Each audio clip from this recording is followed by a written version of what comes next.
com o nosso coração alegre na Tua presença, Senhor querido e poderoso. Neste momento, ó Pai querido e amado, o Teu servo estará nos trazendo a Tua palavra, Pai. Abençoa a vida dele, Senhor, sei com ele, Pai. E nos ajude também a sermos receptivos pela Tua palavra, Senhor.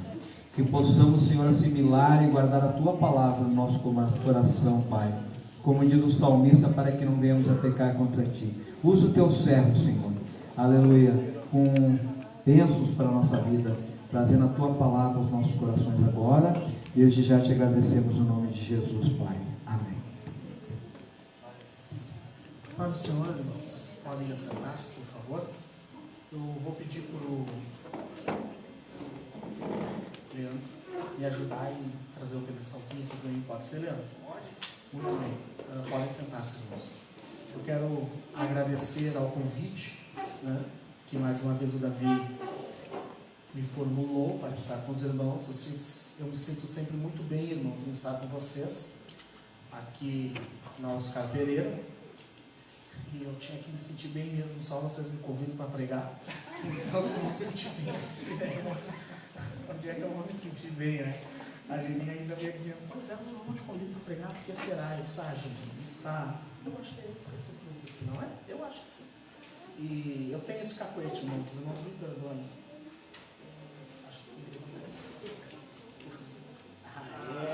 Viu? Tem uma ciência. Muito obrigado, Leandro. Daí daqui eu assumo. Pode ficar tranquilo. Os irmãos já estão muito fáceis.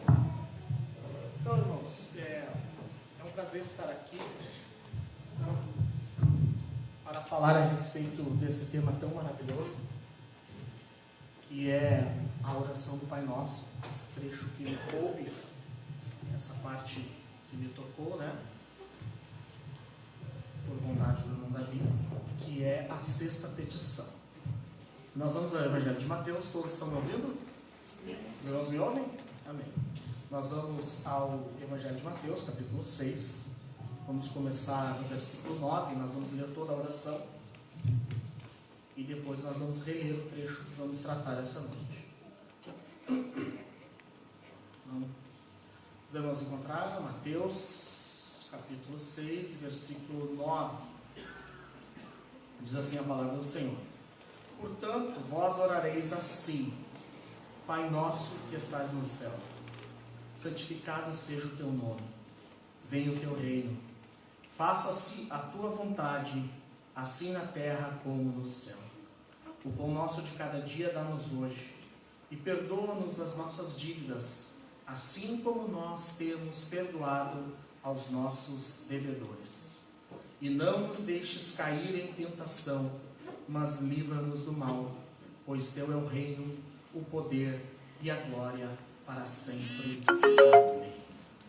Muito bem, queridos irmãos, nós vamos reler o verso 13, que é a sexta petição, que diz assim: e não nos deixes cair em tentação, mas livra-nos do mal, pois teu é o reino, o poder e a glória para sempre.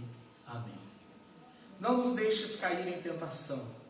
Quero começar essa noite, irmãos, lendo para vocês aqui a 127ª pergunta do Catecismo de Heidelberg. Eu não sei se vocês leram no começo da mensagem, então eu vou ler só a primeira pergunta, a pergunta e a resposta. Pergunta de número 127. Qual é a sexta petição? E não nos deixes cair em tentação, mas livra-nos do mal. Ou seja, somos tão fracos que, por nós mesmos, não podemos subsistir por um só momento. E além disso, os nossos inimigos mortais, o diabo, o mundo e nossa própria carne, nos tentam continuamente. Por isso, pedimos que o Senhor nos sustente e nos fortaleça pelo poder do seu Espírito Santo, a fim de que neste combate espiritual não sejamos derrotados, mas possamos fortemente resistir aos nossos inimigos até que finalmente alcancemos a vitória total. Nós estamos, irmãos, diante do modelo de oração que Jesus nos forneceu. Os irmãos já viram a respeito da paternidade divina, os irmãos já viram a respeito da necessidade, da evidente necessidade que nós temos de reconhecer que Deus é o Senhor e é Rei do universo, é o Senhor soberano. Vocês já viram aqui que todas as coisas devem ser conforme a vontade soberana de Deus. Ela é boa, ela é amável, ela é perfeita. Vocês já viram que existe necessidade de perdoar a outros para obter perdão de Deus. E aqui existe vocês trataram um problema que, graças a Deus, eu tratei com vocês, porque é complicado, né, irmãos? É uma declaração muito forte chegar na presença de Deus e dizer assim: Deus, me perdoa como eu perdoo a quem me tem ofendido. É bem difícil, né, irmãos? Em algum lugar. Bom, enfim. É uma coisa bem difícil de se fazer, porque pedir é fácil, mas chegar diante de Deus e fazer uma declaração dessas é bem difícil. Finalmente nós estamos diante da sexta petição. Senhor, não nos deixes cair em tentação, mas livra-nos do mal. Em primeiro lugar, nós vamos ver, irmãos, o que seria para nós aqui nesse texto a tentação. A palavra tentação, eu não sou muito de uso do palavreado grego, porque eu não domino, né? Então é tudo bem estudadinho, bem copiado, né? Não dizer nenhuma bobagem. Mas é interessante que nós vejamos isso, porque mais adiante nós vamos ver como essa palavra foi usada em outro texto. A palavra grega para tentação é peirasmos, ou peirasmos, tem um significado de prova, teste, no sentido de caráter, no sentido de firmeza de fé, no sentido de fé firme em Deus. Esse, basicamente, é o seu significado. Nesse sentido, a tentação é uma situação, um sentimento que põe à prova a firmeza de nosso relacionamento com Deus e a sua palavra. A tentação não é algo que deve ser deixado de lado, é algo perigoso, mortalmente perigoso. Pois é por meio da tentação, irmãos, que nasce o pecado, como disse o apóstolo Tiago. A cobiça dá à luz, apóstolo Tiago não, Tiago, o meio-irmão do Senhor. A cobiça dá à luz ao pecado, e o pecado consumado gera a morte. A cobiça é a tentação, o desejo desenfreado. Quando a tentação nos sobrevém e nós damos lugar à tentação, e quando esta gera o pecado consumado, vem a morte. É interessante, porque isso está de acordo quando Jesus falava do adultério, por exemplo. Jesus disse assim, se um homem Jesus falando sobre o mandamento, Jesus disse, não cobiçarás a mulher do teu próximo, não cometerás adultério. E Jesus diz, qualquer um que cobiçar uma mulher e a desejar em seu coração, já cometeu adultério com ela. Ou seja, qualquer um que se sentiu tentado por uma mulher, comete pecado de adultério. Mas isso não significa literalmente que o pecado de adultério foi consumado. Ou seja, nós estamos em constante pecado de pensamento, de desejo, de más intenções. Mas, pela graça do Espírito Santo, pela graça de Deus, nós podemos aplicar a palavra em nossa vida e nós não damos consumação ao pecado. Porque a consumação do pecado gera a morte. É por isso que nós encontramos muitos crentes por aí que vivem o dia inteiro dizendo, Jesus, misericórdia, Jesus. Eu sou um desses, eu peço misericórdia. Quando determinadas coisas vêm, e não só na questão da lascívia, mas também na questão da ira, na questão da inveja, na questão, enfim, todas as áreas que vocês possam imaginar. Vem um sentimento, né? O mundo, o diabo e a nossa carne estão sempre ali, né? Soprando. Se aquela figura do anjinho e do demôniozinho que ficam no ombro soprando coisas na mente das pessoas é um pouco alegórica demais e medieval, ela bem que poderia ser literal, porque o diabo é um assoprador de porcarias nas nossas orelhas. Porque o que ele quer é sujar o nosso coração. Então nós estamos sempre ali, nessa batalha, nessa luta, tentando enfrentar as tentações. Negligenciar os perigos da tentação, irmãos, nada mais é do que soberba espiritual, e não passa de tolice. Eu ouvi uma vez de um cristão antigo já, ele disse assim, eu não tenho mais tentações. Eu não tenho mais tentações. Eu pensei, nossa, acabou de incorrer em pecado de orgulho, mas não sabe. Que esse pecado nem teve tentação, né? Ele veio direto assim. Por quê, irmãos? Porque muitos cristãos se acham super santos. Eles negligenciam a tentação.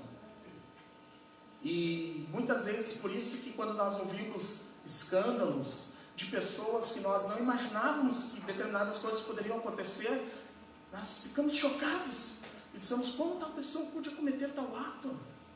Como uma pessoa assim pôde descer tão baixo? Como uma pessoa assim que andou com Jesus pode abandonar a caminhada da fé? Muito provavelmente, irmãos, essa pessoa, esse cristão, negligenciou as tentações que o cercavam. Bem provável ele achou que fossem coisas pequenas, coisas de somenos, né? Coisas tolas, né?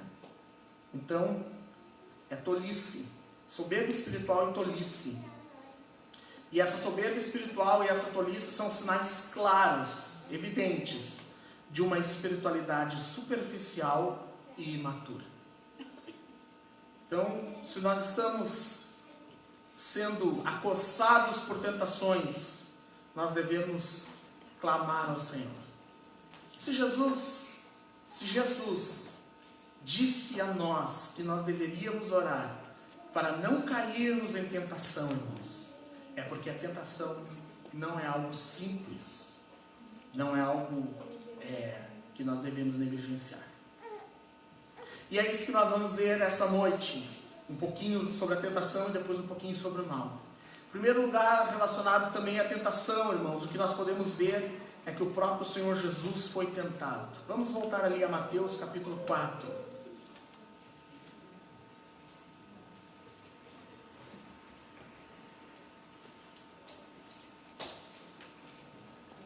Mateus capítulo 4. Toda vez que eu sou convidado para pregar aqui, irmãos, eu passo semanas de angústia. Eu vou confessar isso para vocês. Porque o irmão Davi gosta de uns textos bem bons, porque a palavra de Deus é toda boa, mas ele gosta de uns especiais. E aí ele me convida e aí eu fico com aquela coisa na cabeça. 2 horas da manhã eu estou olhando para o teto do meu quarto, assim, dizendo, Jesus, como é que eu vou tratar isso? É assim, irmãos. Mas vamos lá. Mateus capítulo 4, versículo 1. A seguir foi Jesus levado pelo Espírito ao deserto para ser tentado pelo diabo. E depois de jejuar 40 dias e 40 noites, teve fome. Então o tentador, aproximando-se, lhe disse, se és o Filho de Deus, manda que estas pedras se transformem em pães. Jesus, porém, respondeu, está escrito, não só de pão viverá o homem, mas de toda a palavra que procede da boca de Deus. Então o diabo levou a cidade santa, colocou-o sobre o pináculo do templo e lhe disse, se és o Filho de Deus, atira-te abaixo, porque está escrito, aos seus anjos ordenará a teu respeito que te guardem, e eles te susterão nas suas mãos,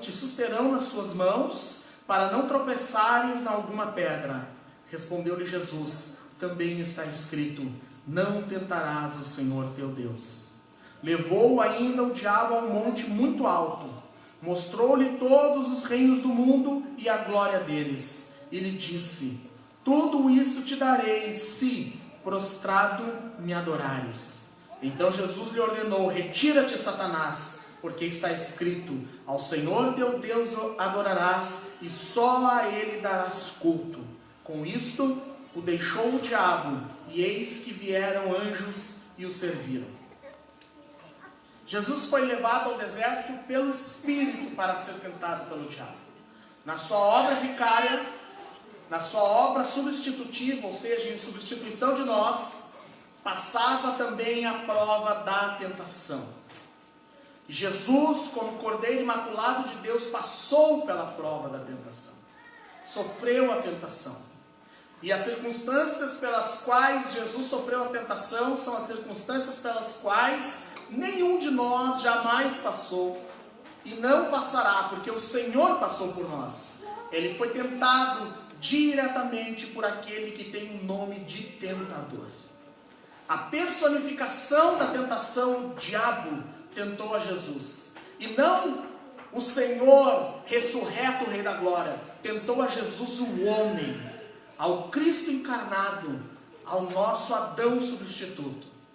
Então, que presunção seria a nossa, irmãos, em pensar que somos imunes aos ataques do inimigo, aos ataques do diabo. Aquele que é chamado de um adversário, tentador, a serpente, teve a audácia de se opor a Deus no céu. Ele tentou ao Senhor. Por óbvio, ele atacaria também a igreja de Cristo e os eleitos de Deus. Com suas artimanhas, ele tenta impor aos crentes derrotas espirituais. E Jesus, aqui nós podemos ver que ele foi tentado em 3 esferas. Ele foi tentado a colocar os desejos naturais acima da vontade de Deus. Isso é uma sutileza, irmãos. Uma sutileza do diabo. Porque querer o pão, quando você está com fome, não é um pecado em si. Se eu estou com fome, é pecado querer pão. Mas querer isso, mais do que querer fazer a vontade de Deus, é um terrível pecado. Por isso que Jesus disse que aquele que ama pai, mãe e filhos mais do que a mim, não tem parte do meu reino. Porque mesmo que as coisas sejam naturais, mesmo que as coisas sejam desejáveis, mesmo que as coisas não sejam pecaminosas em si, amá-las mais do que amar a Deus, a sua palavra, é sim um pecado. É sim transgressão da lei de Deus. E foi isso que o diabo quis fazer com Jesus. Porque Jesus foi ao deserto para jejuar.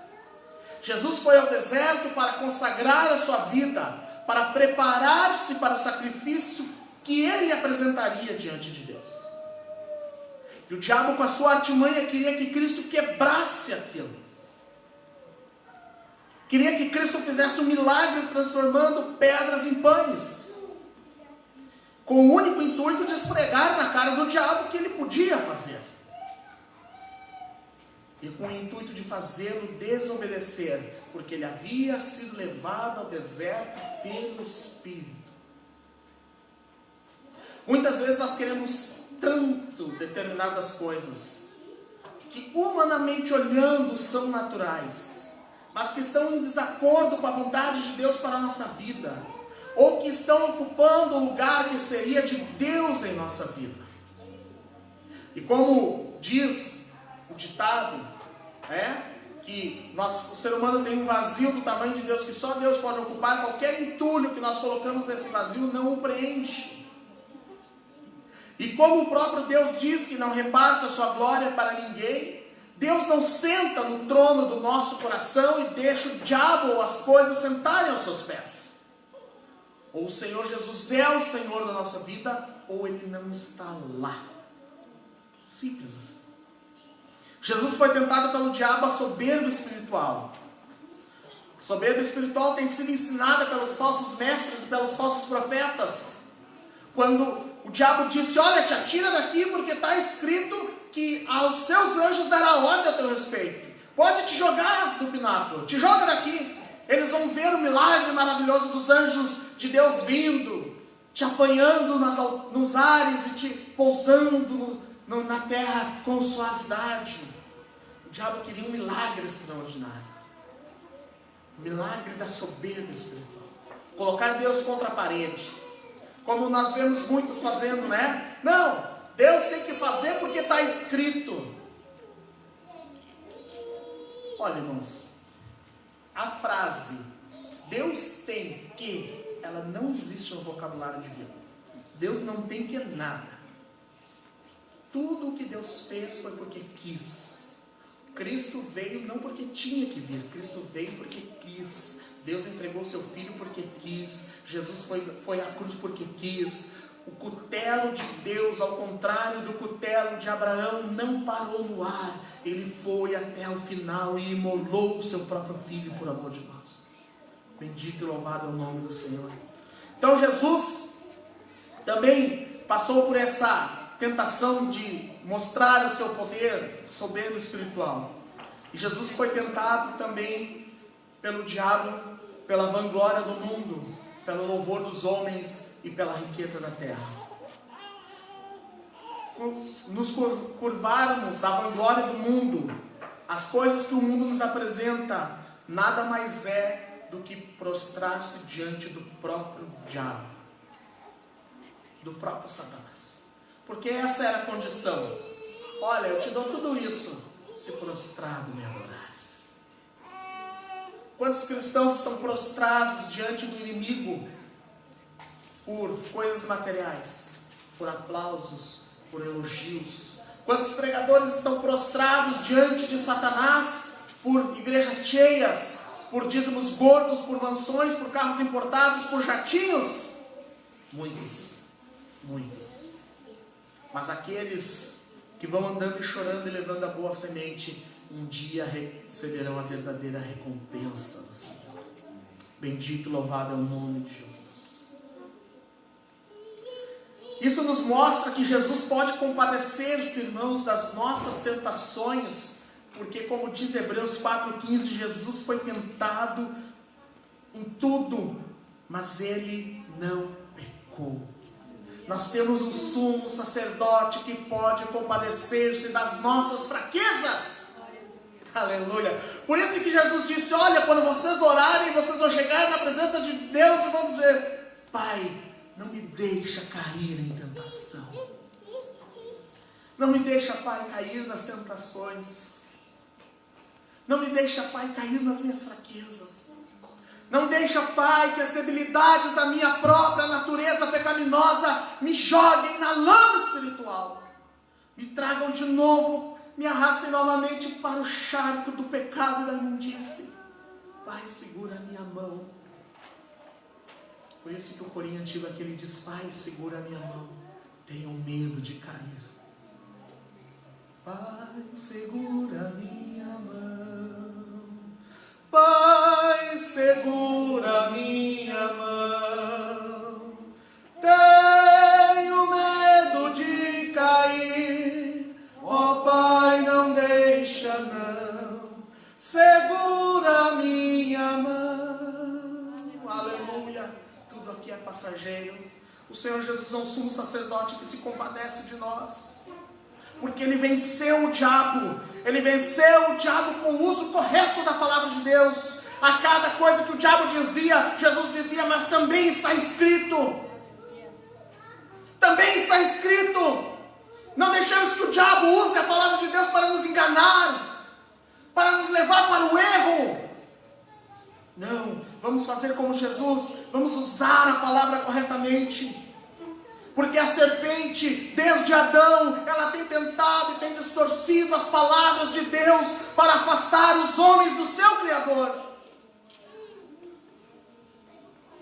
É isso que o diabo tem feito. Por isso que existem pessoas terrivelmente frustradas, entristecidas. Por isso que existem crentes que estão lutando e não têm mais esperança de clamar a Deus, porque foi dito a eles um falso evangelho. Foi-lhes dito que Deus estaria ao seu lado em todos os momentos, mas não lhes disseram que algumas vezes Deus estaria ao seu lado no vale da sombra e da morte. Foi-lhes dito que Jesus venceu o mundo, mas não foi-lhes dito o que Jesus disse: no mundo tereis aflições, mas tem de bom ânimo. Aleluia! Eu venci o mundo. Jesus venceu também uma tentação que não foi aqui diretamente o diabo que fez, mas foi mais adiante. Jesus venceu a tentação da carne. E aqui é interessante nós lembrarmos que Jesus não tinha uma natureza pecaminosa. Jesus tinha a natureza humana, mas santa, sem pecado. Mas quando estava no jardim do Getsemane, diante de toda a dor, diante de toda a culpa do pecado dos homens sendo lançada sobre si, quando ele estava suando gotas de sangue, ele orou ao seu pai e disse: Pai, se possível for, afasta de mim esse cálice. Afasta de mim esse cálice, Pai. Mas não seja o que eu quero, mas que seja como tu queres. Jesus venceu o medo. Jesus venceu o medo da dor terrível. Nós temos medo. Nós também temos medo. Nós temos medo da aflição, nós temos medo da dor, nós temos medo das mazelas da vida, nós temos medo, e é natural que tenhamos medo, mas que entreguemos tudo na mão de Deus, porque todas as coisas cooperam para o bem daqueles que temem e amam o Senhor. Jesus venceu isso por nós, Jesus venceu esse medo por nós. Bendito e louvado é o nome do Senhor. Ainda sobre a tentação, nós podemos ver que Deus não nos tenta. O Senhor Deus não nos tenta, ainda que nos prove. Tiago capítulo 1. Tiago capítulo 1, versículos 2 e 4, e depois 12 e 15. Diz assim a palavra do Senhor, Tiago capítulo 1. Verso 2: Meus irmãos, tende por motivo de toda alegria ao passardes por várias provações, sabendo que a provação da vossa fé, uma vez confirmada, produz perseverança. Ora, a perseverança deve ter ação completa, para que sejais perfeitos e íntegros, em nada deficientes.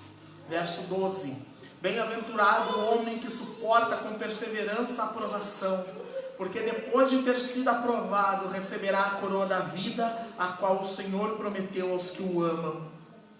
Ninguém, ao ser tentado, diga: sou tentado por Deus, porque Deus não pode ser tentado pelo mal, e Ele mesmo a ninguém tenta. Ao contrário, cada um é tentado pela sua própria cobiça, quando esta o atrai e seduz. Então a cobiça, depois de haver concebido, dá à luz o pecado, e o pecado, uma vez consumado, gera a morte. A palavra aqui, irmãos, provação, do verso 2 que nós lemos, por isso que eu disse que eu utilizei lá no início a palavra, é a mesma palavra tentação no original que nós encontramos em Mateus 6,13. E isso é interessante, porque aqui ela está traduzida como provação. Já a palavra prova, do verso 12, é outra, é dakmion. E ela significa aquilatar. Ela tem a ideia daquela verificação que se faz no metal, que se fazia nas moedas antigas para ver a qualidade do metal, a veracidade do metal, o peso do metal. Então o que nós estamos vendo aqui é que Tiago, ele está confirmando de que as lutas são uma espécie de tentação, nos versos 2 a 4. Mas para que não houvesse nenhuma confusão na igreja, no verso 12 ele está dizendo: olha, mas essa não é a tentação do pecado, porque essa não vem de Deus, porque Deus a ninguém tenta para o pecado. Mas ainda que Deus não tente a ninguém para o pecado, Ele, em nossa tentação, Ele verifica a qualidade da nossa fé nele. E esse é um mistério que eu não sei explicar para vocês. Mas quando estamos na luta, tentando vencer, tentando deixar que a santidade do Espírito Santo tenha frutos em nossa vida, o Senhor está ao nosso lado e está conosco, verificando o que nós vamos fazer. Qual é o nosso passo próximo? Qual é o nosso próximo passo? E é como se Deus andasse ao nosso lado e dissesse: eu estou aqui, pede a minha ajuda, tu é fraco, pede a minha ajuda, eu te fortaleço, te serve do Espírito Santo que habita em ti, Ele está aí para te santificar, Ele está aí para te ajudar, Ele está aí para te dar forças e te fazer resistir. E todas as vezes que nós resistimos a uma tentação da carne, e todas as vezes que nós resistimos a uma provação do mundo, quando o mundo nos ataca como igreja, nós somos aperfeiçoados. É como se nós fôssemos um ouro um pouquinho mais purificado a cada provação. Bendito e louvado é o nome do Senhor. É óbvio que Deus não tenta ninguém. Deus é todo poderoso. Se Deus resolvesse tentar alguém, quem é que sobreviveria à tentação vinda da parte de Deus?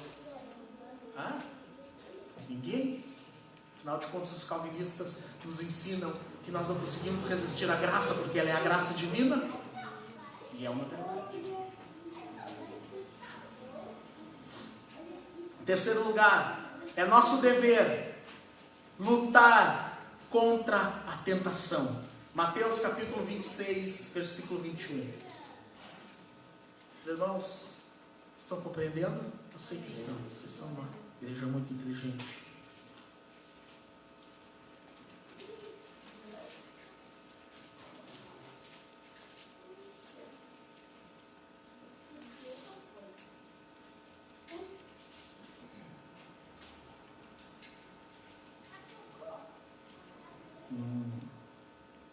É 41, não 21. Jesus estava no Getsemane, passando por aquela provação, sentindo os terrores da cruz antecipadamente, e ele pega os seus discípulos que fiquem ali e orem com ele. Quando ele volta, eles estão dormindo. Nós estamos dormindo. Então Jesus diz: vigiai e orai, para que não entreis em tentação. O espírito, na verdade, está pronto, mas a carne é fraca.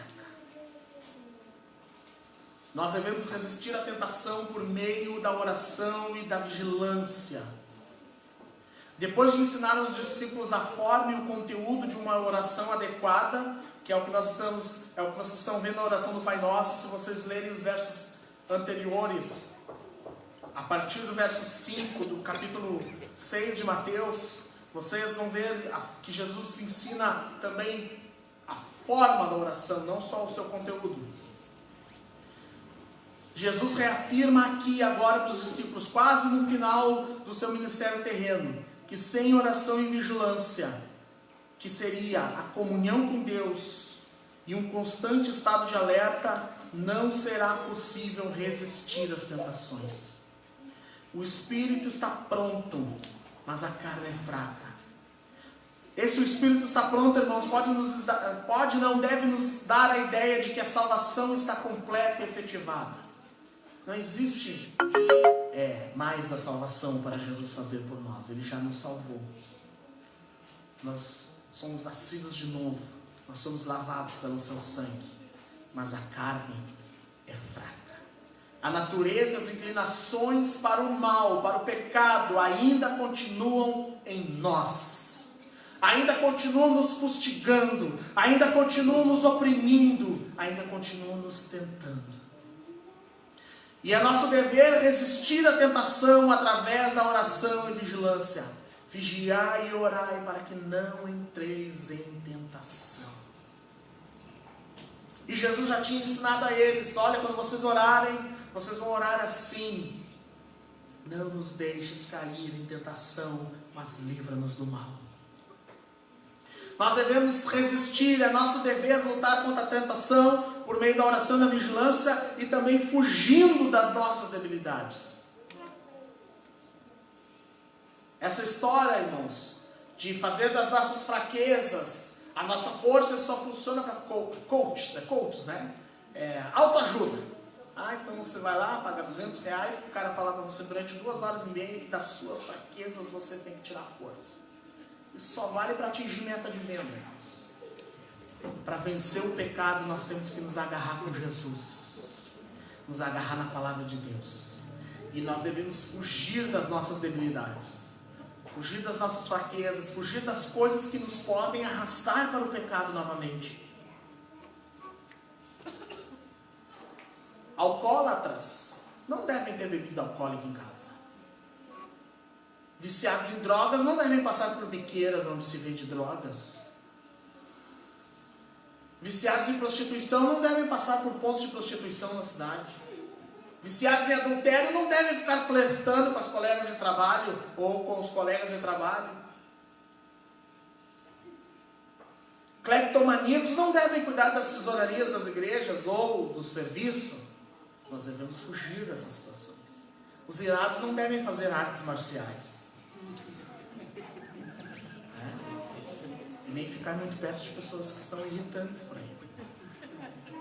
Paulo diz a Timóteo, em 2 Timóteo 2:22, para que Timóteo fugisse das paixões da mocidade. Esse é um conselho muito específico para Timóteo. É um conselho para um jovem pastor. Um jovem pastor deve afastar-se das paixões inerentes à juventude. Mas mesmo sendo um conselho específico para Timóteo, ele pode ser ampliado. E ele pode ser usado de uma maneira mais geral para todos os crentes. Nós devemos fugir das paixões carnais, do amor ao dinheiro, da fama, da lascívia, do poder, da vaidade e da vanglória. Cada etapa da vida, irmãos, tem as suas paixões. Cada um dos seres humanos tem as suas próprias características e com as suas características tem as suas próprias debilidades. E dessas debilidades nós devemos fugir. Fugir. Evitar. Nos defender. Nos precaver. É como ir ao centro de Porto Alegre e andar com o celular na orelha. Você está pedindo para ser roubado. É como conhecer uma fraqueza sua e viver brincando com ela. Você está pedindo para cair em pecado. Você está pedindo para que a tentação venha e trague você. E o diabo é sujo, fedorento. Nós estávamos na escola bíblica e um irmão perguntou para mim como é que Adão e Eva sabiam que estavam nus após terem comido o fruto proibido. Porque mesmo tendo comido o fruto proibido, não havia uma ideia de nu para eles. Então, a Bíblia não diz, eu vou deduzir, que depois que eles comeram, o diabo olhou para eles, vocês estão pelados, vocês estão nus, Deus vai chegar aí no jardim, vocês estão nus, estão em pelo. Talvez a serpente até estivesse usando uma capinha, não sei. Isso é Diegos capítulo 1, versículo 1. É analogia, irmãos, é analogia. Como dizia a minha avó, o diabo faz a panela, mas não faz a tampa.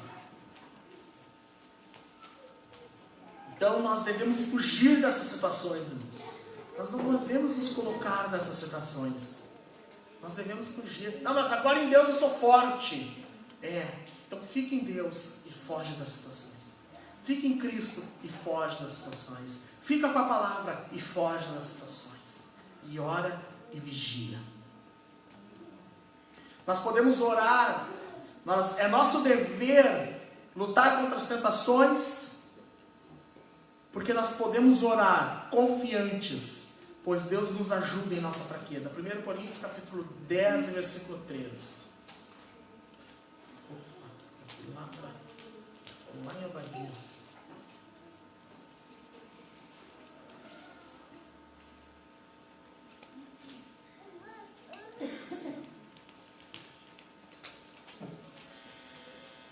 Não vos sobreveio tentação que não fosse humana, mas Deus é fiel e não permitirá que sejais tentados além das vossas forças. Pelo contrário, juntamente com a tentação vos proverá livramento, de sorte que a possais suportar. Aleluia! Nós não servimos um Deus que não se compadece de nós, irmãos. Nós não servimos um Deus que não se compadece das nossas fraquezas. Nós não servimos um Deus que está alheio às nossas debilidades. O nosso Deus não é um dos deuses da mitologia. Os deuses da mitologia gostavam de ver os seres humanos sofrendo, padecendo. Segundo a mitologia, os deuses eram sempre maus, vaidosos, arrogantes. O nosso Deus é bom, amoroso, ainda que seja plenamente justo e plenamente santo. Não, de forma alguma, tolere o pecado. Ele nos ajuda em nossas fraquezas. Ele nos ajuda nas nossas debilidades. Ele nos ajuda nas nossas dificuldades. Por isso Jesus disse, olha, orem ao Pai nosso que estás no céu e peçam para que Ele livre vocês das tentações. Livra-nos das tentações. Não nos deixes cair em tentação, mas livra-nos do mal. Mais uma vez nesse texto se reafirma o que está dito em Tiago, que as tentações são humanas. Mas Deus, nosso Pai que está no céu, nosso bondoso Pai, não permite irmos além das nossas forças e sempre nos dá um escape. O Senhor é o refúgio bem presente, é o socorro na hora da angústia. Aleluia. Glória a Deus. Segunda parte, irmãos, voltemos a Mateus. Eu já estou me caminhando para o final. E não nos deixes cair em tentação, mas livra-nos do mal.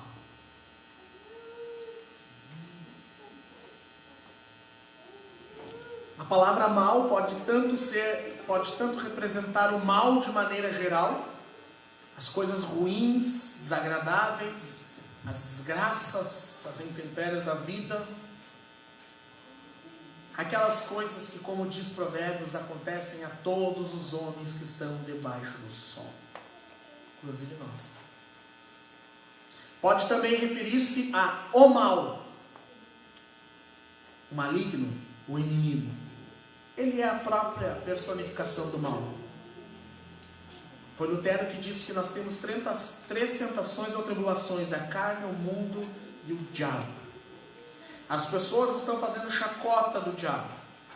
As séries de televisão pintam o diabo como um cara bonitão, bem-humorado. Não como os religiosos, pedantes. Ele é bonito, ele é bem-humorado, ele é descolado.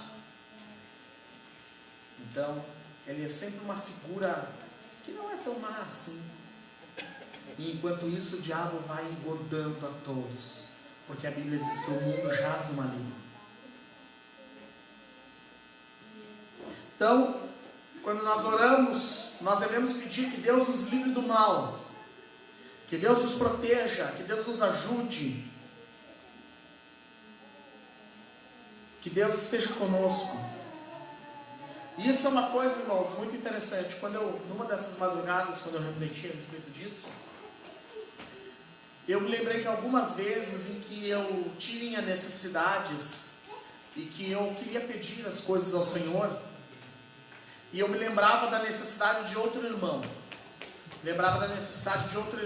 E muitas vezes, isso não é nenhuma crise de bondade ou coisa parecida, muitas vezes, irmãos, eu fiquei com vergonha de chegar na presença de Deus e pedir determinada coisa, porque ela parecia pequena demais, ela parecia muito frívola, muito simples, muito singela. Chegar na presença de Deus e pedir determinada coisa. Mas eu refleti a respeito do que disse Jesus aqui na oração do Pai Nosso, quando Ele nos diz para pedirmos o pão de cada dia e para nós pedirmos que Deus nos livre do mal. O fato, irmãos, de o nosso irmão estar sofrendo mais do que nós, não impede que o nosso sofrimento, a nossa dificuldade nos traga aflição, nos traga sofrimento, nos traga tristeza. E como Deus nos trata todos da mesma maneira, e como Deus nos trata todos individualmente como seus filhos, nós devemos chegar em sua presença sempre que tivermos uma necessidade, uma dificuldade, uma fraqueza, uma ansiedade, uma tristeza, e contar para o nosso Pai, contar para o nosso Deus, contar para o nosso Senhor. Nós devemos pedir que Deus nos livre do mal. O primeiro mal que nós devemos pedir é que Deus nos livre do próprio diabo. Ele não é essa figura do seriado. Ele não é essa figura alegrezinha, com piadas legais, sacadas ácidas que nos fazem rir. Não, isso só acontece lá no seriado. Ele é terrível. Ele é assassino. Ele é homicida. 1 Pedro, capítulo 5, verso 6, diz assim: humilhai-vos, portanto, sob a poderosa mão de Deus, para que Ele em tempo oportuno vos exalte, lançando sobre Ele toda a vossa ansiedade, porque Ele tem cuidado de vós. Sede sóbrios e vigilantes. O diabo, vosso adversário, anda em derredor como um leão que ruge, procurando alguém para devorar. resistirem firmes na fé, certos de que sofrimentos iguais aos vossos estão se cumprindo na vossa irmandade espalhada pelo mundo. Ora, o Deus de toda graça, que em Cristo vos chamou à sua eterna glória, depois de ter sofrido um pouco, Ele mesmo vos há de aperfeiçoar, firmar, fortificar e fundamentar. É interessante, irmãos, que até mesmo muitas vezes nós lembramos desse texto para lançar sobre Cristo toda a nossa sociedade, mas nós quase sempre nos esquecemos do verso seguinte, que diz que nós lançamos sobre Cristo a nossa sociedade, porque o diabo, como um leão que ruge, está procurando a quem possa tragar. Está procurando crentes debilitados pelas suas próprias ansiedades, pelo pecado, pela tristeza, pela mágoa, pela fadiga espiritual, para pegar esses crentes raquíticos e os devorar vivos. Vocês já viram Discovery Channel? Vocês já viram um leão atacando uma presa? Ele procura manter a presa viva o máximo de tempo possível enquanto ele come. Essa é a figura aqui. Ela é terrível. Esse é o diabo. Ela é assombrosa, ela é assustadora. Ela é de dar arrepios. Porque o diabo, ele gosta de crentes cambaleantes. Ele gosta de meios crentes, que na verdade não são crentes. Ele gosta de cristãos, assim, que esses são presas fáceis, mas esses ficam sendo mordidos pelo diabo e mandados de volta para a igreja, para ver se eles arrastam mais alguns. Que o Senhor Deus permita que nós sejamos revestidos pelo poder do Espírito Santo e que nós possamos lançar sobre ele toda a nossa ansiedade, as pequenas, as grandes, as maiores, as menores, para que nós possamos ser consolados pelo Espírito Santo. Aleluia! Aquele que é chamado de Consolador, aquele que não está longe, aquele que habita em nós. Bendito e louvado é o nome do Senhor. Nós devemos pedir que o Senhor nos livre do mal. Nós devemos pedir que o Senhor nos livre de nossa própria inclinação carnal. Mateus 15, 19, Jesus diz aos discípulos que o que contamina o homem não é o que entra, mas é o que sai do seu coração, porque Jesus diz: do coração procedem os maus desígnios. Nós devemos pedir a Deus que nos livre do mal que está em nós, para não darmos lugar à tentação, porque de nós procede o mal, porque nós ainda estamos inclinados, e todo o bem que nós fazemos, como disse Tiago 1,17, toda boa dádiva e bem perfeito vem lá do alto, desde o Pai das luzes. Aleluia. Então o bem que nós fazemos não é nosso, que nós podemos assinar embaixo dizer isso é nosso, é só o mal, é só a inclinação mal. O bem vem de Deus. Nós devemos pedir ao Senhor que nos livre do mal, o mal que vem do mundo, porque o mundo odeia a Cristo. Jesus, na sua oração, que é a chamada oração sacerdotal, ele orou e disse: Senhor, não peço que os tires do mundo, e sim que os guardes do mal. Porque o mundo me odiou a mim, e o mundo odiará eles também, porque eles não são do mundo. Aleluia.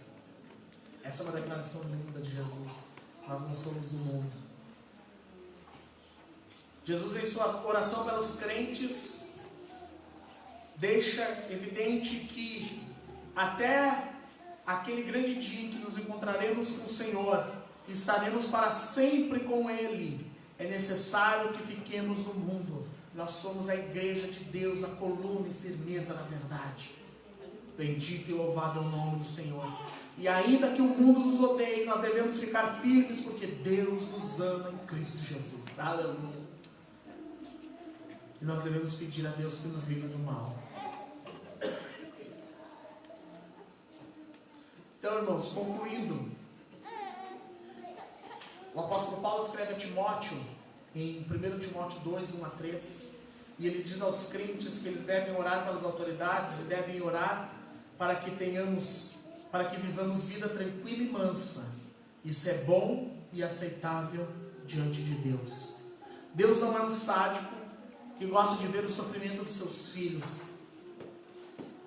Não obstante a isso, nós cristãos também somos atingidos pelo mal, resultado da corrupção do ser humano. Desviados dos caminhos de Deus, os homens fazem mal a si e aos seus semelhantes. Nós somos alvos do diabo, do inimigo, do adversário. Aquele que anda em derredor, como nós vimos. Tudo que ele precisa é ativar as nossas próprias mazelas pecaminosas e usá-las para nos destruir, nos fazendo pecar. Nós somos instruídos pela Escritura a buscarmos a Deus em oração. É isso o que é essa passagem, esse trecho da oração do Pai Nosso. É Jesus dizendo aos discípulos e a nós: orem, orem, orem. Mateus, se nós começarmos lá de Mateus 5, um pouco antes de Jesus ensinar a oração do Pai Nosso,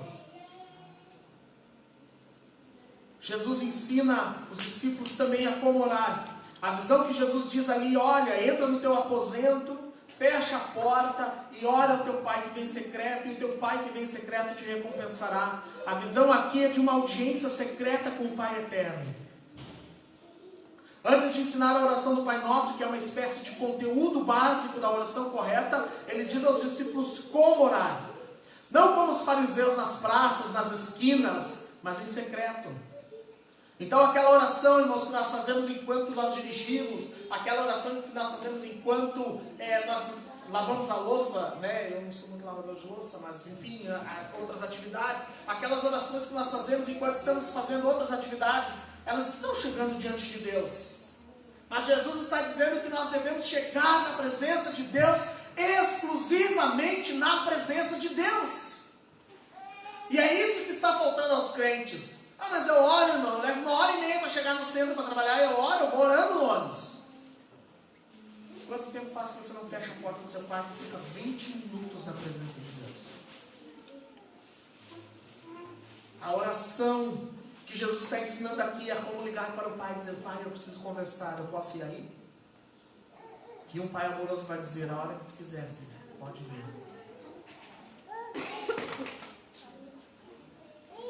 É essa a visão. Em secreto com Deus, nós podemos pedir as coisas mais simples, como o pão diário. Podemos fazer declarações mais ousadas, como a que Jesus ensinou: me perdoa assim como eu perdoo. Porque ali diante de Deus, a sós, a sua presença, diante do nosso Pai, aquele que vem em secreto, aquele que está em secreto e vê o secreto do nosso coração, diante de quem nós não podemos esconder nada, ali nós podemos chegar e dizer para Deus: Deus, eu não tenho forças para perdoar. Deus, eu não tenho forças para resistir. Pai, eu não tenho forças para prosseguir. Ali nós podemos contar como somos falhos e como somos grotescos em seguir os maravilhosos ensinamentos do nosso Pai, do nosso Deus. Ali nós estamos com o nosso Pai. Jesus nos convida, irmãos, para que em seu nome confiemos na sua intercessão e cheguemos diante de Deus para adorar, para bendizer, para confessar e para declarar a Ele as nossas dificuldades. É diante de Deus e não em conversas frívolas, quer virtuais, quer reais, que os crentes abrem o seu coração e são amparados, ensinados e transformados pelo Senhor. Nem vamos ficar de pé, irmãos. Eu vou passar a palavra para vocês. Pode orar conosco. Posso orar? Então vamos orar, irmãos. Vamos curvar a nossa cabeça. Senhor, nosso Deus e Pai Celestial, nós estamos diante da Tua presença, Senhor. Nós estivemos por esses momentos diante da Tua palavra. A Tua palavra é santa, Senhor. A Tua palavra é bendita. A Tua palavra é imutável. E nós, na verdade, somos pecadores e merecedores de tal graça, Senhor. De tal salvação. Verdade, Pai. Dessa bendita e maravilhosa oportunidade de estarmos na Tua casa, reunidos como Teu povo, diante da Tua santa palavra, aprendendo do Teu Espírito Santo.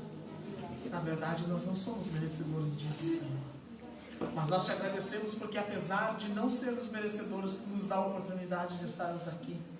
Tu nos dá a oportunidade de chegarmos à Tua presença. Senhor, cada servo, cada serva Tua, Senhor, que está nesta igreja, nesta noite, cada filho, cada crente, cada homem, mulher, jovem,